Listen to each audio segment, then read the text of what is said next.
Hello, and welcome to a short video on remote assistance using an application called TeamViewer.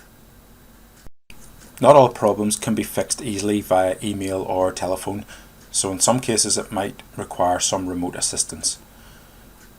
In order to enable this, you need to open up your browser and go to teamviewer.com.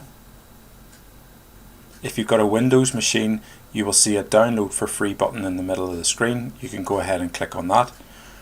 For any other users, Mac, Chrome, you click on this download at the top, and when the page loads you can see the different operating systems we've got listed along the top. So if you have a Mac, you click on Mac, Chrome, click on Chrome, and then click on the download TeamViewer button. I'm going to click on Windows and download TeamViewer. Chrome will download this in the bottom left hand corner. Your browser might give you an option in the middle of the screen. Once it's downloaded, you want to open it and hit run. You can close this website out of the way.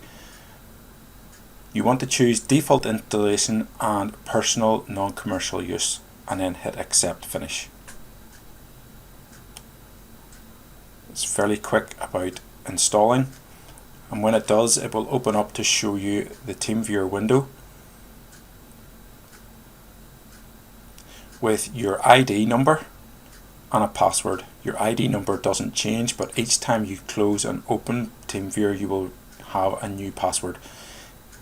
It's your ID and your password that you will need to send via email in order for remote assistance from someone else.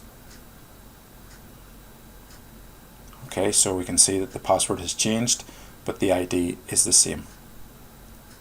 So anyone needing remote assistance, please email your ID and your current password.